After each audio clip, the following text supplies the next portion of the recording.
All right, welcome to the deep dive. Today we are going deep on AI literacy, Hmm. which, it's a pretty hot topic. Like, it feels like it's something that we all need to be aware of and thinking about, especially given how fast things are moving in the AI world. Yeah, absolutely. And it's one of those things too that it's like, how do you even approach this?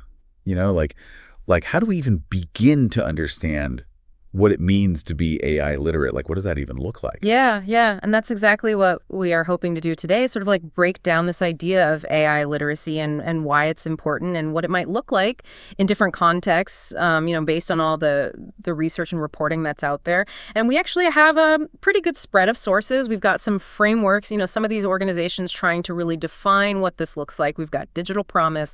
We've got the University of Canterbury with their SAIL framework. Right. We've also got, some discussions going on in academic libraries, so kind of the boots on the ground. How are people talking about this? How are they implementing it? What are the challenges? Yeah, the practical side of it. Exactly, exactly. And of course, we can't have a conversation about AI without at least touching base with Wikipedia. Of course, gotta have that. And some of the experts out there, the folks that are, really at the forefront of AI development. Right, the people pushing it forward. Yeah. So, the idea is to sort of synthesize all of that, distill it down, and try to give you a clear understanding of what AI literacy is, why it's important, and kind of how you can continue learning more about it without getting too bored down in technical jargon, because it can get overwhelming really fast. It really can, yeah. And I think even just that starting point, even that like definition, like what is AI literacy? Seems like it means different things to different people. I mean, even just looking at the variety of definitions that we pulled, there's a lot of nuance there. Yeah, absolutely. And it's one of those things, too, where I think, a lot of times we think we might already be encountering AI in our lives. Like, we're using these tools, we see the headlines. Yeah, it's all around us now. Exactly. But are we really understanding what's happening, And are we equipped to critically engage with it? So let's start there. Like you said, what is AI literacy? When we look across these different sources, what's the core idea? Yeah, well, Wikipedia kicks us off with a pretty straightforward definition. They say it's the ability to understand, use, monitor, and critically reflect on AI applications. Okay, so it's not just about using it, but also like keeping an eye on it, understanding what it's doing. Exactly. And it's interesting how, other definitions we found build on this idea. So Long and McGurko, who are cited in Wikipedia, they frame it as, you need the competencies to critically evaluate AI, communicate with it, and use it.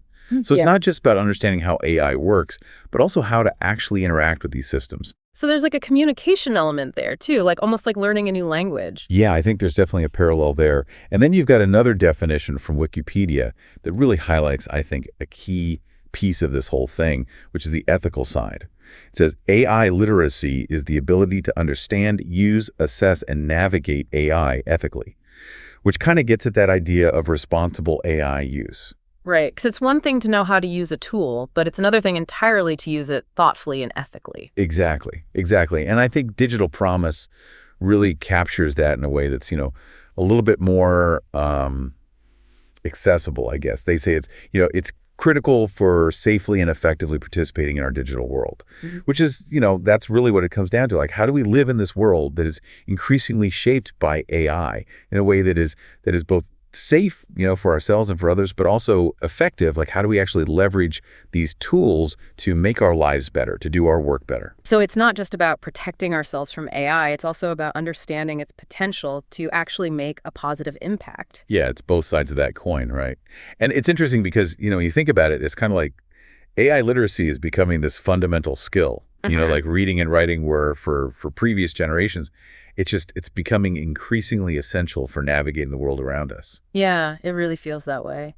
And thinking about the impact on, work and just how we live our daily lives, one of the points Wikipedia brought up was how AI literacy is becoming vital for future jobs. Like, this isn't just some abstract concept. It's going to have real implications for people's livelihoods. Absolutely. And, it's not just about specific jobs either. It's about being able to adapt to a constantly changing work environment, one where AI is going to be more and more integrated into industry, every sector. That's a great point. And it's not just about being a user or a consumer of AI, right? The SAIL framework from the University of Canterbury actually talks about AI literacy, empowering us to be contributors to the future of technology. Right, right. Like not just passive recipients, but active participants in shaping how AI is developed and used, which I think that's a really powerful idea because it kind of flips the script on how we usually think about technology. It's not just something that happens to us. It's something that we can actively influence and mold. Yeah, that totally reframes the conversation. So we've got this really important skill set emerging, right? And it's connected to a lot of the other things we've been talking about in terms of digital literacy, data literacy. Like where does AI literacy fit in within that broader landscape of skills? Yeah, well, it's not like it's a completely isolated thing.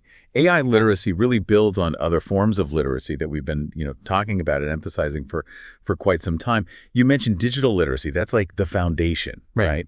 Being able to use digital tools and navigate the digital world effectively. Right, like the baseline. Exactly. And then you've got, scientific literacy, understanding the scientific method, the principles of inquiry. And computational literacy too, right? Like understanding how algorithms and data actually work. Yeah, absolutely. And, Wikipedia actually points out that there's a really strong overlap between AI literacy and data literacy because so much of how AI systems work is based on data, on how they're trained, on the data they're fed. So understanding data becomes even more critical when we're talking about AI. Absolutely. And it kind of shows how all these different forms of literacy are kind of interwoven. Like they're not totally separate things. They all inform and support each other. Yeah, and they all feed into this bigger picture of being able to navigate the information landscape, the technological landscape, in a way that is, informed and confident. Okay, so we've established what AI literacy is, at least in a broad sense, and why it's so important. Now, when we actually start thinking about, okay, what are the core elements of this? What does it look like in practice? What are the skills we need to develop? Wikipedia gave us some categories to think about. What were those again? Yeah, so they kind of broke it down into four main categories. One is the basic theoretical understanding of how AI actually works. So like, what are the underlying principles? How do these systems actually learn? All that good stuff. Exactly. And that might involve, understanding things like algorithms, machine learning, neural networks. Right. At least having a basic grasp of what those terms mean. Yeah. Not necessarily needing to be a programmer or a data scientist, but just having a foundational understanding. And then from there, it moves into, okay, how do you actually use these technologies? That's the second category, AI usage. So being able to actually use the tools, being able to interact with them effectively. Exactly. And that can mean anything from, being able to effectively use a chatbot to get information to being able to use an AI writing assistant to help you craft a document. Right. To using those tools that are increasingly integrated into the software we already use every day.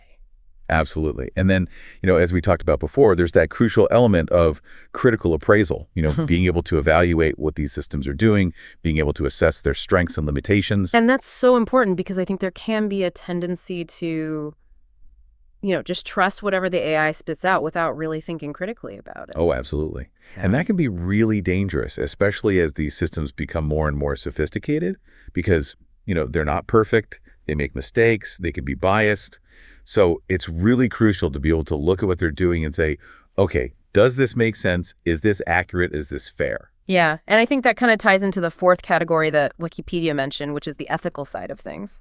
Right. And that's really about understanding the broader societal implications of AI, the potential risks, the potential benefits, the ethical considerations around things like bias, privacy, job displacement. It's like thinking about the big picture, the long-term impact of these technologies on, society as a whole. Exactly. And I think, the SAIL framework, which, as we said, stands for Scaffolded AI Literacy, it touches on a lot of these same areas, but it really emphasizes the idea of scaffolding, of building up your understanding of AI literacy in a structured way.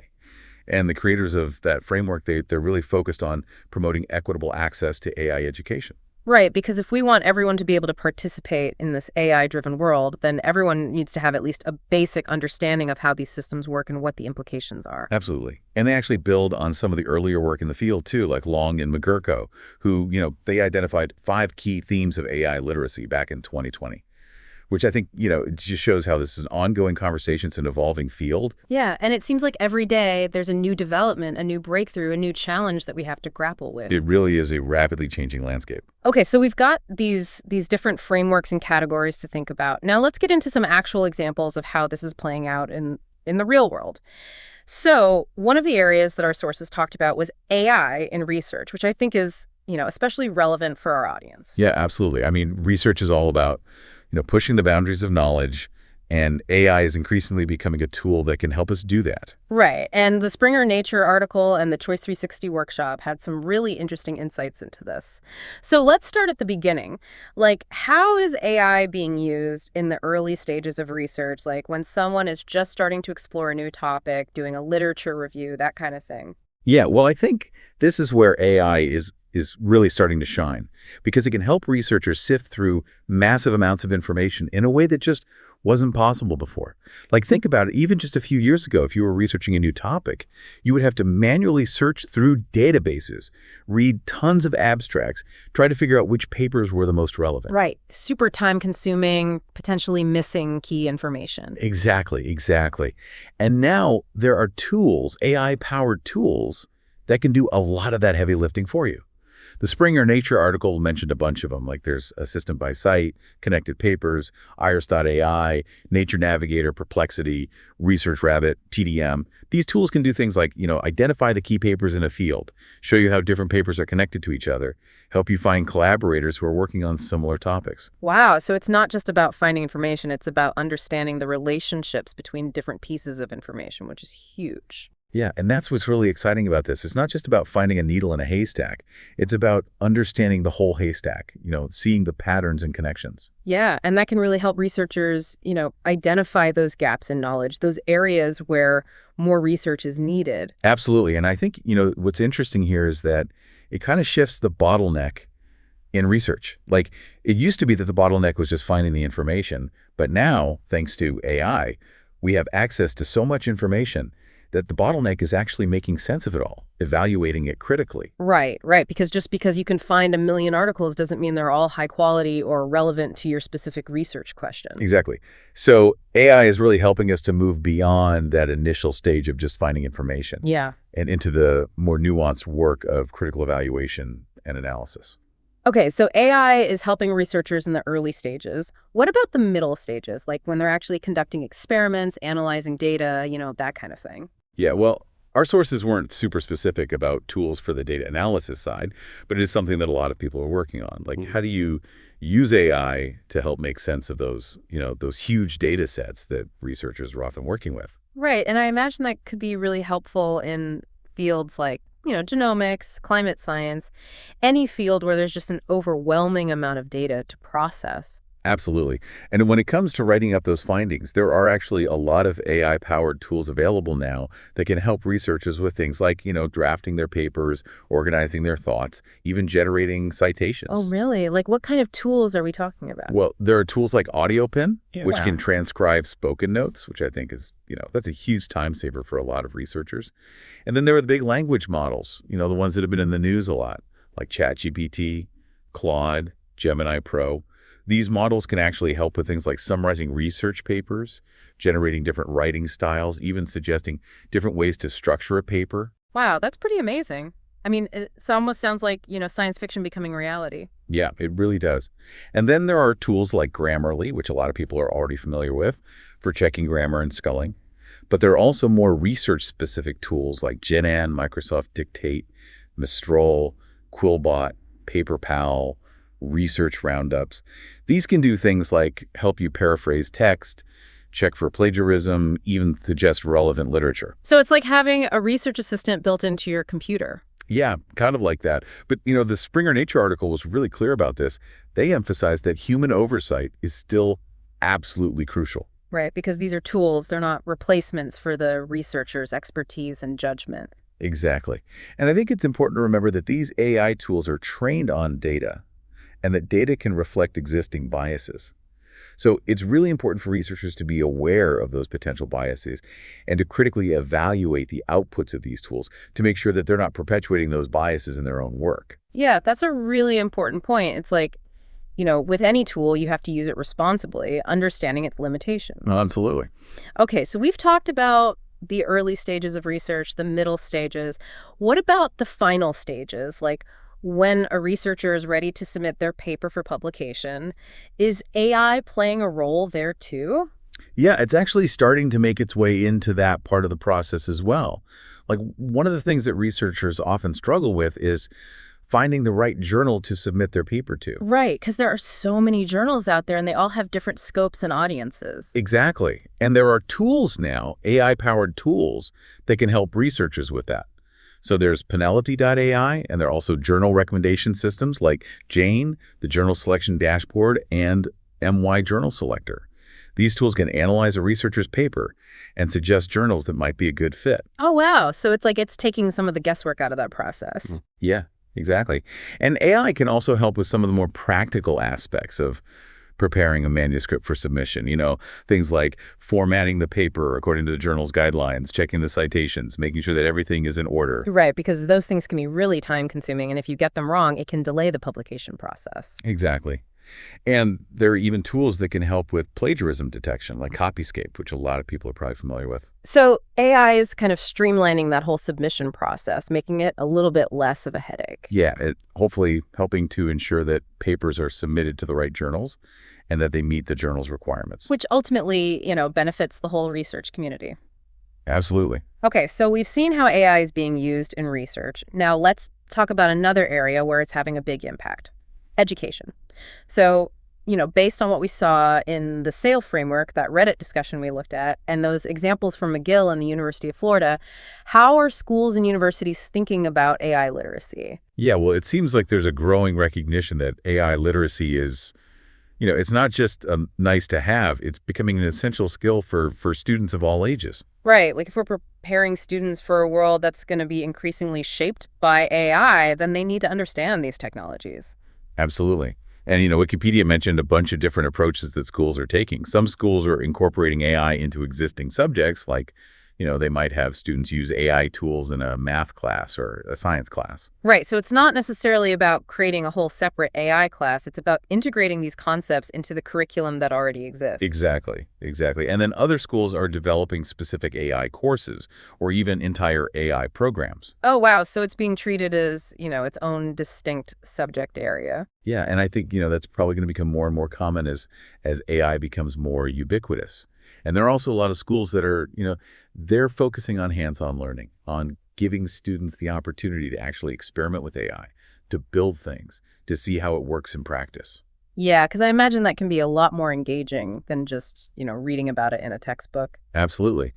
And Wikipedia actually mentioned some specific examples of this. Like some schools are having students do things like, conduct a Turing test, which is a test that's designed to see if a machine can exhibit intelligent behavior that's indistinguishable from a human. Oh, right. Yeah, I've heard of that. That sounds like a really fun way to get students thinking about what AI is and how it works. Yeah, and it kind of gets at that, that fundamental question of, like, what does it mean for something to be intelligent?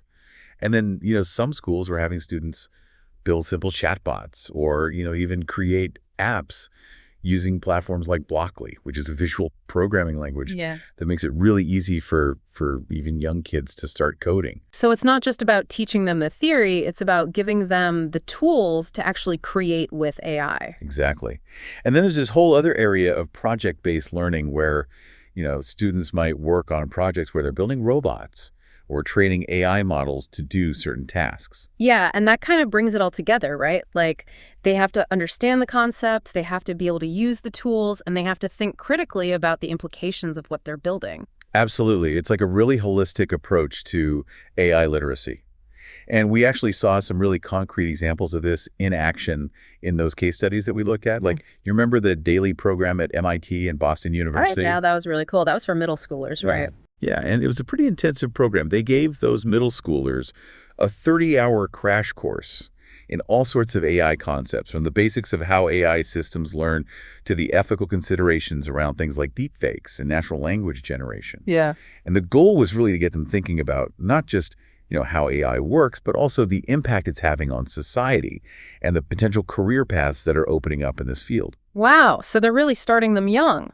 Yeah, and I think that's a really smart approach because the earlier we can get kids thinking about these things, the better equipped they'll be to navigate this AI-driven world. Absolutely. And then we had the example from the University of Florida, which was taking kind of a university-wide approach to AI literacy. Yeah, that was interesting. They developed this whole initiative to integrate AI across all the different disciplines. So it wasn't just siloed in the computer science department. They had this foundational AI course that was open to students in any major. And then they had courses that focused on the ethical implications of AI. And then they had courses that looked at how AI could be applied in specific fields like healthcare or business or education. So they were really trying to embed AI literacy across the entire university Yeah, experience. and I think that's a really important model because it recognizes that AI is not just a computer science thing. It's something that's going to impact every field, every industry. Yeah, and every aspect of our lives, ultimately. Right, right, exactly. And then in addition to those more formal learning experiences, there are also a lot of great resources available for people who want to learn about AI on their own. Like the SAIL framework highlighted some really interesting examples of AI tools that are actually designed for learning. Oh, yeah, those were cool. What were some of those again? Well, there was Google's Quick Draw, which uses a neural network, which is basically just a system that learns by looking at tons of examples to recognize what you're drawing. And it's a really fun way to kind of get a sense of how AI systems learn from data. And then there's Google's Teachable Machine, which actually lets you train your own machine learning models without having to write any code. So you can create models that can recognize images or sounds or even poses. Wow, that sounds like a great way to get hands-on experience with AI without having to, delve into the technical details. Yeah, and it really helps you to understand how these models are trained and how they work. And then there's this platform called Machine Learning for Kids, which is specifically designed for kids to create and train machine learning models. So they're really trying to make these concepts accessible to everyone, regardless of age or technical background. Absolutely. And I think that's so important because if we want everyone to be able to participate in shaping the future of AI, then we need to make sure that everyone has the opportunity to learn about it. Right, it's about democratizing access to this knowledge. Exactly. And it's not just schools and universities that are getting involved in this. It seems like libraries are also playing a key role in promoting AI literacy. Oh, yeah, absolutely. Yeah. Like libraries have always been about providing access to information and resources, and they're really stepping up to the plate when it comes to AI. Yeah, and the Choice 360 article talked about some of the work that McGill University Library is doing in this area. What was that about again? Yeah, so McGill put together this really interesting series of workshops focused on AI literacy, AI ethics and bias, and AI in research. And they were really trying to foster discussion within the academic community about what are the implications of AI for research? How can we use these tools responsibly? What are the ethical considerations that we need to be thinking about? Yeah, it sounds like they were really trying to get people thinking critically about AI and its impact on research. Exactly. And they actually came up with this really cool framework that they call the robot test, which is it's a way of evaluating information that comes from AI systems. So it stands for reliability, objective, bias, ownership, and type. And it's basically just a set of questions that you can ask yourself to help you determine whether or not the information you're getting from an AI system is trustworthy. Oh, that's really helpful. Like having a concrete framework to use can make it a lot easier to evaluate information, especially when it's coming from a source that can seem, kind of mysterious or even magical sometimes. Yeah, and I think it's especially important when it comes to AI, because as these systems become more and more sophisticated, it can be harder and harder to tell what's real and what's not, what's accurate and what's biased. So having a framework like the robot test can really help people to be more discerning consumers of information. Absolutely. Okay, so as we start to wrap up our deep dive today, one of the things I'm thinking about is, okay, we've got all this information, we've got all these frameworks, we've seen some examples of how AI is being used in different contexts, but where do we go from here? Like, what are some resources that people can use to continue learning about AI literacy? Yeah, that's a great question. I mean, there's so much information out there, it can be hard to know where to start. But the good news is that there are a lot of great resources available, and many of them are free. Like the Springer Nature article, which was aimed at librarians, they actually pointed to a bunch of resources that can help people stay up to date on the latest developments in AI, like AI News, Developer Tech, MIT News, OpenAI News. So those are great places to start if you want to kind of keep your finger on the pulse of what's happening in the field. Yeah, that makes sense. And those are all news sources, right? Right. So they're good for staying informed about the latest breakthroughs and trends and, what's happening in the industry. Exactly. And then there are also a lot of, more educational resources out there. Yeah. The ACRL article mentions some really good ones, like JISC's National Center for AI, the Massachusetts Library System, and ZDNet. These organizations all have a lot of great information about AI. They have articles, they have tutorials, they have videos, they have all sorts of stuff that can help people learn about different aspects of AI. So those are more geared towards like learning the basics, getting a foundational understanding. Exactly. And for people who are, maybe a little bit more advanced or who want to learn about specific aspects of AI, there are a lot of great resources out there as well. Like if you're interested in prompt engineering, which is all about, learning how to effectively communicate with AI systems, how to give them the right prompts to get the results you want, there are some good guides available from OpenAI. Right, because I think that's one of the things that people are really struggling with right now is, how do you actually talk to these systems in a way that gets you what you want? Yeah, it's kind of like learning a new language, like we were talking about before. And there are even resources specifically for educators, like there's this book called AI Prompts for Teaching, a spell book. And there's another resource called AI for Education. These are both really great resources for teachers who are looking to integrate AI into their classrooms. So it's not just about the students learning about AI, it's about the teachers being equipped to teach about it as well. Absolutely. And the ACRL article actually mentioned this really interesting framework called the CLEAR framework, which was developed by Lowe in 2023. And it's basically a framework for using information literacy skills to help refine prompts for AI systems. Oh, interesting. So it's like taking those traditional information literacy skills that we've been teaching for years and applying them to this new world of AI. Exactly. And for those who are really interested in getting into a more technical side of AI, LeBlanc mentioned a few great resources. They highlighted this edX course called Library Carpentry, Introduction to Machine Learning, which is specifically designed for library and information professionals who want to learn about machine learning. And they also mentioned the AI in Libraries Conference, which is a great opportunity for people in the library field to network and learn about the latest developments in AI. So there are even opportunities to really specialize in AI within the library and information science field. Yeah, absolutely. And then the Wyoming State Library webinar we referenced with Julie Erickson had some great resources too. She shared materials from Microsoft about how to, unlock generative AI safely and responsibly. And she highlighted some of the tools that are already built into Microsoft Office, like the presenter coach in PowerPoint and the reading coach. That can be really helpful for anyone who's using those tools. So there are already AI-powered tools that we're using, maybe without even realizing it. Yeah, and that's only going to become more common, as AI becomes more integrated into the tools that we use every day. And Julie also talked about the role of librarians in all of this. She emphasized how important it is for librarians to be involved in policy discussions around AI and to make sure that everyone has equitable access to these technologies. Right, because librarians have always been about access to information, and that's even more important in this age of AI. Absolutely. So we've covered a lot of ground today. I mean, we've really gone deep on AI literacy. What are some of the key takeaways that you hope people will walk away with? Well, first and foremost, I hope people understand that AI literacy is not just, some abstract concept. It's a set of skills that are becoming increasingly essential for navigating our world. Right. It's not just about knowing what AI is. It's about being able to understand how it works, how to use it effectively, how to evaluate it critically, and how to think about the ethical implications. Exactly. And I think, the frameworks that we talked about, like the digital promise framework and the SAIL framework, those are really valuable tools for thinking about the different components of AI literacy and how they all fit together. Yeah, they give you a structure to work with, a way to kind of organize your thinking about this complex topic.